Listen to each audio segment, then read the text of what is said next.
രാത്രി ഉറക്കം കിട്ടുന്നില്ലേ? എത്ര തിരിഞ്ഞും മറിഞ്ഞും കിടന്നിട്ടും ഉറക്കം വരാത്ത അവസ്ഥയാണോ നിങ്ങൾക്ക്? കിടന്ന ഉടനെ തന്നെ എളുപ്പം ഉറങ്ങാനായിട്ട് 5 ടിപ്സ്, 5 എളുപ്പ വഴികൾ എന്തൊക്കെയാണെന്ന് നോക്കാം. ഈ ഇൻസോംനിയ അല്ലെങ്കിൽ ഉറക്കക്കുറവ് എന്താണ്? എപ്പോഴാണ് ഇതിന് ചികിത്സ തേടേണ്ടത്? എല്ലാ ഇൻസോംനിയ അല്ലെങ്കിൽ ഉറക്കമില്ലായ്മയ്ക്കും സ്ലീപ്പിംഗ് പിൽസ് അത് ടാബ്ലറ്റ് മാത്രമാണോ ഒരു സൊല്യൂഷൻ? അതല്ലാതെ നമ്മുടെ ജീവിതശൈലി കൊണ്ട് ഇത് മാറ്റിയെടുക്കാനായിട്ട് പറ്റുമോ? എന്തൊക്കെ കാര്യങ്ങളാണ് നമ്മുടെ ഭാഗത്ത് നിന്നും തിരുത്തേണ്ടത്? എന്തൊക്കെ ഭക്ഷണങ്ങളാണ് നമ്മൾ ഉൾപ്പെടുത്തേണ്ടത് എന്നതിനെക്കുറിച്ച് നമുക്കിന്ന് ഡിസ്കസ് ചെയ്യാം. ഇത് നിങ്ങളുടെ ഡോക്ടർ ജുമാന ഹസീനേജി, doctor Jumana's homeo care, Valliyode, Vadakkanchery, Palakkad.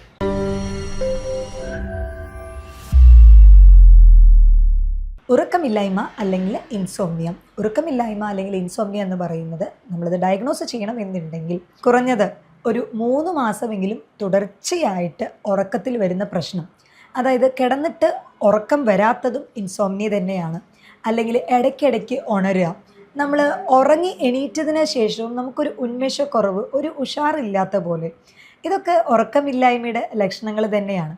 പലപ്പോഴും ഉറക്കം വരാത്തത് മാത്രമാണ് നമ്മൾ ഉറക്കമില്ലായ്മ എന്ന് വിചാരിക്കുക. എന്നാൽ ഉറക്കത്തിൻ്റെ ആ ഒരു സ്ലീപ്പ് ക്വാളിറ്റി കുറയുക, അതിൻ്റെ ടൈം, നമ്മൾ പറഞ്ഞ പോലെ 6 മുതൽ 7 മണിക്കൂർ ഉറക്കം കിട്ടാത്ത അവസ്ഥ, ഇടയ്ക്കിടയ്ക്ക് ഉണരുന്നത് ഡിസ്റ്റർബ്ഡ് ആവുക, ഇതെല്ലാം തന്നെ ഉറക്കമില്ലായ്മ അല്ലെങ്കിൽ ക്രോണിക് ഇൻസോംനിയ ആയിട്ടാണ് ഡയഗ്നോസ് ചെയ്യുന്നത്. ഇതിന് 2 തരമായിട്ട് നമ്മൾ പറയും, അക്യൂട്ട് ഇൻസോംനിയയും ക്രോണിക് ഇൻസോംനിയയും. ഇതിൽ അക്യൂട്ട് എന്ന് പറയാൻ കാരണം നമുക്ക് ജീവിതശൈലിയിൽ എല്ലായ്പ്പോഴും ഒരേപോലെ ആയിരിക്കില്ല, ചില മാറ്റങ്ങൾ ഉണ്ടാവാം. ചിലപ്പോൾ നമ്മൾ ട്രാവൽ ചെയ്തതുകൊണ്ടോ വേറെ ഏതെങ്കിലും സ്ഥലത്തോട്ട് നമ്മൾ മാറി താമസിച്ചത് കൊണ്ടോ സ്ഥലം മാറി കിടന്നതുകൊണ്ടോ, അങ്ങനെ അല്ലെങ്കിൽ ഏതെങ്കിലും ഒരു ഫംഗ്ഷൻ അറ്റൻഡ് ചെയ്തതുകൊണ്ട്, ഇതൊക്കെ കാരണം, അല്ലെങ്കിൽ നമുക്ക് ഒരു ചെറിയൊരു പനി വന്നു, നമുക്ക് ഉറക്കം കിട്ടില്ല. 2-3 ദിവസം അല്ലെങ്കിൽ ഒരാഴ്ച, 2 ആഴ്ചയോളം ഇങ്ങനെ ഒരു ഉറക്കം കിട്ടാത്ത അവസ്ഥയാണ്. പിന്നീട് അത് റെഡിയായി എന്നുണ്ടെങ്കിൽ തീർച്ചയായിട്ടും അതൊരു ഉറക്കക്കുറവ് അല്ലെങ്കിൽ ഇൻസോംനിയ ആയിട്ട് നമ്മൾ ഡയഗ്നോസ് ചെയ്യില്ല. അതിനാണ് പറഞ്ഞത് 3 മാസമെങ്കിലും സ്ഥിരമായിട്ട് ഈ ഒരു പ്രശ്നം അനുഭവിക്കുന്നവരാണ് എന്നുണ്ടെങ്കിൽ തീർച്ചയായിട്ടും ഇത് ഉറക്കമില്ലായ്മ, ഇൻസോംനിയ തന്നെയാണ്. അപ്പോൾ ഇതിന് പലരും തേടുന്നത് സ്ലീപ്പിംഗ് പിൽസ് കഴിച്ചു കഴിഞ്ഞാൽ ഇതിന് ഉറക്കം കിട്ടും. ചിലപ്പോൾ അത് 1 തുടങ്ങും, 2 കഴിക്കും, 3 കഴിക്കും, എന്നാലും എഫക്റ്റ് കിട്ടാത്ത അവസ്ഥ വരാറുണ്ട്. അപ്പോൾ സ്ലീപ്പിംഗ് പിൽസിനേക്കാളും നമ്മൾ ആദ്യം ശ്രദ്ധിക്കേണ്ടത് ഈ ഉറക്കമില്ലാത്തതിൻ്റെ കാരണം എന്താണെന്ന് ഡയഗ്നോസ് ചെയ്യുന്നത്. ചില കാരണങ്ങൾ കാരണം, ചില വിറ്റാമിൻ്റെ കുറവുകൾ കാരണം, വൈറ്റമിൻ ഡി കുറവുണ്ട് എന്നുണ്ടെങ്കിൽ നമ്മുടെ ബ്രെയിനിന് പ്രോപ്പറായിട്ട് റെസ്റ്റ് ചെയ്യാനായിട്ട് പറ്റില്ല. അങ്ങനെയാണെന്നുണ്ടെങ്കിൽ വൈറ്റമിൻ ഡി സപ്ലിമെൻ്റ് എടുത്തു കഴിഞ്ഞാൽ നമ്മുടെ ഉറക്കം റെഡിയാവുന്നതായിരിക്കും. ചിലർക്ക് സിങ്കിൻ്റെ സപ്ലിമെൻ്റ് എടുക്കേണ്ട ആവശ്യം വരാറുണ്ട്. സിങ്കിൻ്റെ കുറവ് നമ്മുടെ ശരീരത്തിലുണ്ട് എന്നുണ്ടെങ്കിലും ഇതുപോലെ ഉറക്കമില്ലാത്ത അവസ്ഥ വരാറുണ്ട്. ഈ ഉറക്കമില്ലായ്മ നമുക്ക് റെഡിയാക്കാനായിട്ട്, അത് ശരിയാക്കാൻ നമ്മൾ ടാബ്ലറ്റ്സ് ഇല്ലാതെ എന്തൊക്കെയാണ് നമ്മുടെ ഒരു ജീവിതശൈലിയിൽ മാറ്റങ്ങൾ വരുത്തേണ്ടത്? എല്ലായ്പ്പോഴും എല്ലാവരും പറയുന്ന ഒരു കാര്യമാണ് സ്ക്രീൻ ടൈം റെഡ്യൂസ് ചെയ്യുക എന്നുള്ളത്.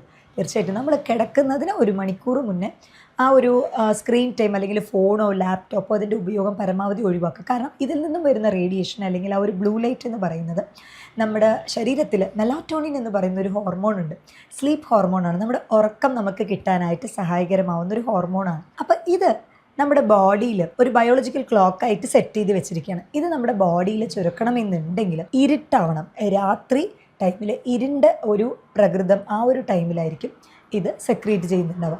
അപ്പം നമ്മൾ ലൈറ്റ് ഇട്ട് അമിതമായിട്ട് നമ്മുടെ കണ്ണിലോട്ട് ലൈറ്റ് റേസ് വരത്തക്ക രീതിയിൽ നമ്മൾ ഫോണും അല്ലെങ്കിൽ ലാപ്പും അങ്ങനെ സ്ക്രീൻ ടൈം ഉപയോഗിക്കുന്ന ടൈമിൽ നമ്മുടെ ബ്രെയിൻ അത് സിഗ്നൽ ചെയ്യുന്നത് കിടക്കാനുള്ള ടൈം ആയിട്ടില്ല, കാരണം സൂര്യവെളിച്ചം ഇനിയും കുറഞ്ഞിട്ടില്ല, അതായത് വെളിച്ചം കുറഞ്ഞിട്ടില്ല, രാത്രി ആയിട്ടില്ല, മെലാറ്റോണിൻ സെക്രീറ്റ് ചെയ്യാനായിട്ടില്ല, ഉറങ്ങണ്ട എന്ന് പറഞ്ഞാണ് നമ്മുടെ ബ്രെയിന് സിഗ്നൽ ചെയ്യുന്നത്. അപ്പോൾ അതുകൊണ്ട് തന്നെ കിടക്കുന്നതിന് 1 മണിക്കൂർ മുന്നേ സ്ക്രീൻ ടൈം പരമാവധി റെഡ്യൂസ് ചെയ്യാനായിട്ട് ശ്രദ്ധിക്കുക. അതേപോലെ നമ്മളിൽ പലർക്കുമുള്ള ഒരു ഹാബിറ്റാണ് വൈകിട്ട് ചായയോ കാപ്പിയോ അമിതമായിട്ട് എടുക്കുന്നത് എന്ന് പറയും. കഫെയിൻ കണ്ടൻറ്റ്, കോഫിയുടെ കണ്ടൻറ്റ് അധികമായിട്ട് എടുക്കുന്നുണ്ട് എന്നുണ്ടെങ്കിൽ തീർച്ചയായിട്ടും അത് നിങ്ങളുടെ ഉറക്കത്തിൻ്റെ ആ ഒരു ക്വാളിറ്റീനെ എഫക്റ്റ് ചെയ്യുന്നതായിരിക്കും. ഇടയ്ക്കിടയ്ക്ക് ഉണരുന്നതും ഇതുപോലെ ഇൻസോംനിക്കൊക്കെ കാരണമാവും. അപ്പോൾ നിങ്ങൾക്ക് കോഫി എടുക്കുന്ന ഹാബിറ്റ് ഉള്ളവരാണ്, ശീലമുള്ളവരാണ് എന്നുണ്ടെങ്കിൽ വൈകിട്ട് 6 മണിക്ക് ശേഷം കാപ്പി കുടിക്കുന്ന ആ ഒരു സ്വഭാവം നിർത്തുന്നതാണ് വളരെയധികം നല്ലത്. പകരം നിങ്ങൾക്ക് ചെറു ചൂടുള്ള പാൽ 1 ഗ്ലാസ് കുടിക്കുന്നത് നമ്മുടെ ബ്രെയിനിനെ റെസ്റ്റ് ചെയ്യാനായിട്ട് പ്രോംപ്റ്റ് ചെയ്യുന്ന പോലെയാണ്. അപ്പോൾ അത്രയ്ക്കും നമ്മുടെ ബ്രെയിൻ സ്മൂത്താവും, ഉറങ്ങാനായിട്ട് വളരെയധികം സഹായകരമാവുന്ന ഒന്നാണ് ഈ പാലെന്ന് പറയുന്നത്. സ്ലീപ്പ് ഹൈജീൻ എന്നുള്ളത് വളരെയധികം ഇമ്പോർട്ടൻ്റ് ആണ്. സ്ലീപ്പ് ഹൈജീൻ എന്ന് പറയുമ്പോൾ നമ്മൾ നേരത്തിന് കറക്റ്റ് ഉറങ്ങുന്നത്. അപ്പോൾ പലരും നമ്മുടെ ബെഡ്റൂം എന്ന് പറയുന്നത് ഒരു ഉറക്കത്തിന് മാത്രമല്ല, അത് എന്തെങ്കിലും പുസ്തകങ്ങൾ വായിക്കാനോ അങ്ങനെ അല്ലെങ്കിൽ സ്ക്രീൻ ടൈം സിനിമ കാണാനോ അങ്ങനെയൊക്കെ ആയിട്ട് നമ്മുടെ മൈൻഡ് രജിസ്റ്റർ ചെയ്തിട്ടുണ്ടാവും. കിടക്കാൻ പോകുന്ന ഒരു മുറി എന്ന് പറയുന്നത് വളരെ ക്ലീൻ ആയിട്ടും ഇത്തിരി തണുപ്പോട് കൂടെയും നിലനിർത്താനായിട്ട് ശ്രദ്ധിക്കാം. പലരും ഈ ഒരു ഉറക്കക്കുറവിന് മഗ്നീഷ്യം ഗ്ലൈസിനേറ്റിൻ്റെ സപ്ലിമെൻറ്റ് ഹെൽപ്ഫുള്ളായി കണ്ടുവരുന്നുണ്ട്. മഗ്നീഷ്യം ഗ്ലൈസിനേറ്റ് എന്ന് പറയുന്നത് നമ്മുടെ ബ്രെയിനിനെ അത് സൂത്തൻ ചെയ്യാനാണ്, ബ്രെയിനിനെ കാം ഡൗൺ ചെയ്യാനായിട്ട് സഹായകരമാവുന്ന ഒന്നാണ്. നമ്മുടെ ശരീരത്തിലെ സ്ട്രെസ് ലെവൽ അമിതമായിട്ട് കൂടുമ്പോൾ കോർട്ടിസോൾ എന്നുള്ള ഹോർമോണിൻ്റെ ലെവൽ പരമാവധി കൂടും. അപ്പോൾ ഇത് കുറയ്ക്കാനായിട്ട് ഈ മഗ്നീഷ്യം ഗ്ലൈസിനേറ്റ് വളരെയധികം ഉപകാരപ്രദമാണ്. അതേപോലെ തന്നെ നമ്മൾ സ്ലീപ്പ് ഹോർമോൺ എന്ന് പറഞ്ഞ മെലാറ്റോണിൻ, അത് ഒരു പരിധിയിൽ കവിഞ്ഞ് കൂടാനും വളരെയധികം സഹായകരമാവും ഈ മഗ്നീഷ്യം ഗ്ലൈസിനേറ്റ് എന്ന് പറയുന്നത്. അതിൻ്റെ ഡെയിലി ഡോസേജ് ഡിഫറിങ് ആണ്. അപ്പോൾ 350 mg കൂടാൻ പാടില്ല എന്നുള്ള കാര്യം ശ്രദ്ധിക്കണം. അതേപോലെ തന്നെ ഈ മഗ്നീഷ്യം ഗ്ലൈസിനേറ്റ് ഈ ഒരു കോമ്പിനേഷനായിട്ട് കഴിക്കുമ്പോൾ വയറിൽ വരുന്ന അസ്വസ്ഥതകൾ അങ്ങനത്തെ കാര്യങ്ങളൊക്കെ പരമാവധി ഒഴിവാവുകയും ഈ സപ്ലിമെൻ്റ് എടുക്കുന്നതോടുകൂടി ഒരു ഹാഫ് ആൻ അവറിനുള്ളിൽ തന്നെ പലരും ഉറക്കത്തിലോട്ട് പോകുന്നതായിട്ടും കണ്ടുവരുന്നുണ്ട്.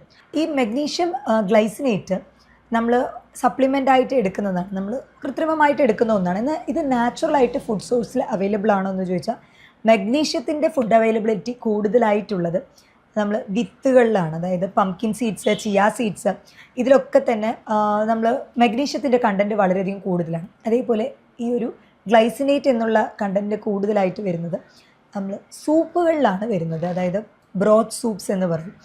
എല്ലുകളിൽ നിന്നും നമ്മുടെ ആടിൻ്റെ ആണെങ്കിലും ബീഫിൻ്റെ ആണെങ്കിലും ഉണ്ടാക്കുന്ന ആ ഒരു സൂപ്പ്, ഈ സൂപ്പുകളിൽ ഗ്ലൈസിനേറ്റിൻ്റെ ആ ഒരു കണ്ടൻറ്റ് കൂടുതലാണ്.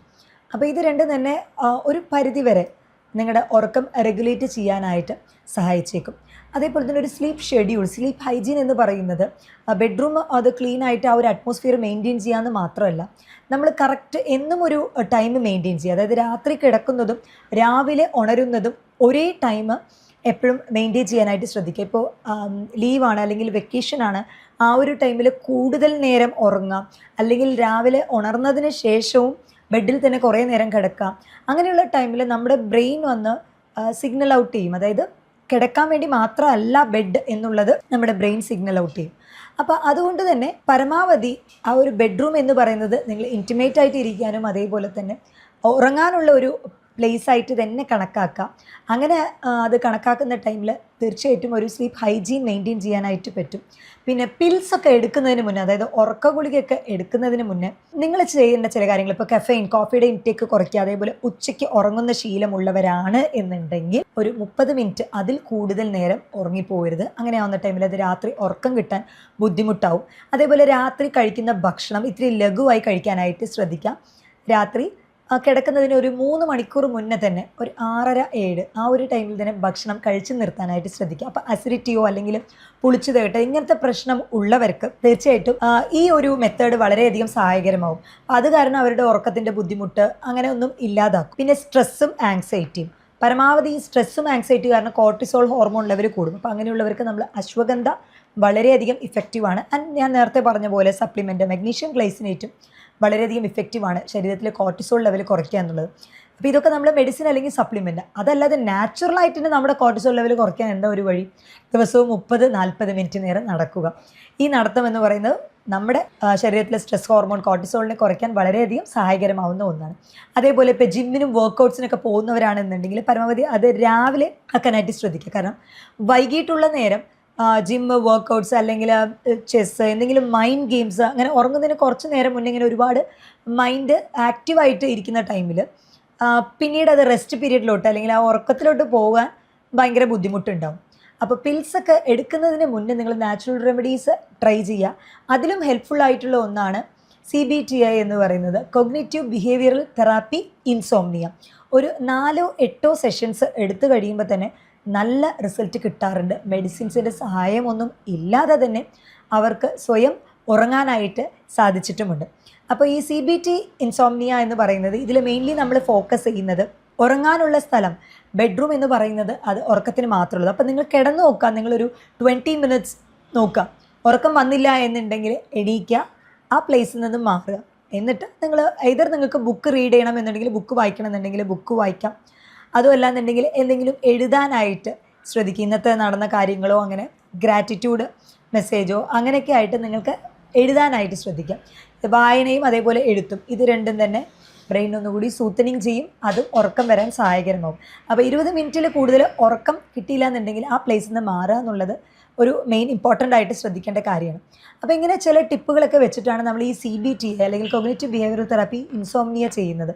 ഇത് ചെയ്ത് കഴിയുമ്പോൾ നല്ല റിസൾട്ടും ഇതുവരെ കിട്ടിയിട്ടുണ്ട്. ഇനി തൊട്ട് ഉറക്കം കിട്ടാനായി നല്ലൊരു ഉറക്കം കിട്ടാനായി ആഗ്രഹിക്കുന്നുണ്ട് എന്നുണ്ടെങ്കിൽ പിൽസിനെ അല്ല ഡിപ്പെൻഡ് ചെയ്യേണ്ടത്, നിങ്ങളുടെ ജീവിതശൈലിയിലാണ് ആദ്യം മാറ്റം വരുത്തേണ്ടത്. അതിലും നിങ്ങൾക്ക് നല്ലൊരു ഉറക്കം കിട്ടിയില്ല എന്നുണ്ടെങ്കിൽ തീർച്ചയായിട്ടും നിങ്ങൾക്ക് സപ്ലിമെൻറ്റും ഹെർബൽ മെഡിസിൻസും ട്രൈ ചെയ്യാവുന്നതാണ്. അതിൻ്റെ ഒപ്പം തന്നെ ഈ കോഗ്നിറ്റീവ് ബിഹേവിയറൽ തെറാപ്പി ഇൻസോംനിയ അത് വളരെ ഇഫക്റ്റീവായിരിക്കും. 40ഉം 50ഉം കഴിഞ്ഞ സ്ത്രീകളിൽ, മെനോപോസ് ആയ സ്ത്രീകളിൽ ഹോർമോൺ ഇംബാലൻസ് കാരണം പല സ്ത്രീകളിലും എസ്ട്രജൻ്റെ കുറവ് കാരണം ഹൃദയമിടിപ്പ് കൂടാം, ഭയങ്കര ഹോട്ട് ഫ്ലഷസ്, ചൂട് കൂടുന്ന പോലെ, വിയർപ്പ് കൂടുന്ന പോലെ, അതിൻ്റെ ഒപ്പം തന്നെ ഈ ഉറക്കമില്ലായ്മ ഈ ഒരു പ്രശ്നവും കണ്ടുവരാറുണ്ട്. അപ്പോൾ അങ്ങനെയുള്ളവർക്കും നമ്മൾ പ്രോപ്പർലി അവരുടെ ഇഷ്യൂസ് എന്തെന്ന് കണ്ടറിഞ്ഞിട്ടാണ് നമ്മൾ ട്രീറ്റ്മെൻറ്റ് കൊടുക്കേണ്ടത്. അപ്പോൾ മെനോപോസോടനുബന്ധിച്ച് കാൽഷ്യം അധികം അടങ്ങിയിട്ടുള്ള ഭക്ഷണങ്ങൾ എടുക്കാനായിട്ട് ശ്രദ്ധിക്കാം. 1-2 മിനിറ്റിൽ നിങ്ങൾ ഉറങ്ങണമെന്നുണ്ടെങ്കിൽ രാത്രി നേരത്തെ ഭക്ഷണം കഴിക്കുക 7:30 ആകുമ്പോൾ. അതേപോലെ തന്നെ കോഫിയുടെ ഇൻടേക്ക്, കഫെയിൻ കണ്ടന്റ്, ചായയും കാപ്പിയും വൈകിട്ട് കുടിക്കാതിരിക്കാനായിട്ട് ശ്രദ്ധിക്കാം. ദിവസവും ഒരേ നേരത്തിൽ കിടക്കാനും അതേപോലെ എണീക്കാനും മാക്സിമം ട്രൈ ചെയ്യുക. അതേപോലെ സ്ലീപ്പ് ഹൈജീൻ മെയിൻറ്റെയിൻ ചെയ്യുക. നമ്മുടെ ബെഡ്റൂമും കാര്യങ്ങളും ഒക്കെ നമ്മൾ ഉറങ്ങത്തക്ക രീതിയിൽ മെയിൻറ്റെയിൻ ചെയ്യുക. അതിൻ്റെ ടെമ്പറേച്ചറൊക്കെ ആ രീതിക്ക് സെറ്റാക്കിയിട്ട് വെക്കുക. നമ്മുടെ മൈൻഡിൽ ഓവർ സ്ട്രെസ് ഉണ്ട് എന്നുണ്ടെങ്കിൽ അത് പരമാവധി കുറയ്ക്കാനായിട്ട് ശ്രദ്ധിക്കുക. നമ്മൾ ബ്രീത്തിങ് എക്സസൈസ് വളരെയധികം ഹെൽപ്ഫുള്ളാണ്. 3-4-8, അതായത് 3 സെക്കൻഡ് ശ്വാസം ഉള്ളിലോട്ട് വലിച്ചു പിടിച്ചിട്ട് 4 സെക്കൻഡ് അത് ഹോൾഡ് ചെയ്യുക, പിന്നെ അത് 8 സെക്കൻഡ് പുറത്തോട്ട് എക്സ്ഹെയിൽ ചെയ്യുക. ഇങ്ങനത്തെ ബ്രീത്തിങ് എക്സസൈസുകളും ഒരു പരിധിവരെ ഇൻസോംനിയ അല്ലെങ്കിൽ ഉറക്കമില്ലായ്മ മാറാനായിട്ട് അല്ലെങ്കിൽ എളുപ്പം നിങ്ങൾക്ക് ഉറങ്ങാനായിട്ട് സഹായകരമാവുന്ന വഴിയാണ്. ഇൻസോംനിയ അല്ലെങ്കിൽ ഉറക്കക്കുറവിനെക്കുറിച്ച് നിങ്ങൾക്ക് എന്തെങ്കിലും സംശയമുണ്ട് എന്നുണ്ടെങ്കിൽ താഴെ തന്നിട്ടുള്ള എൻ്റെ ഈ വാട്സപ്പ് നമ്പറിൽ നിങ്ങൾക്ക് ബന്ധപ്പെടാവുന്നതാണ്. മറ്റൊരു ഹെൽത്ത് ടോപ്പിക്കുമായിട്ട് വീണ്ടും കാണാം. ഇത് നിങ്ങളുടെ doctor Jumana Haseen AG, doctor Jumana's homeo care, Valliyode, Palakkad.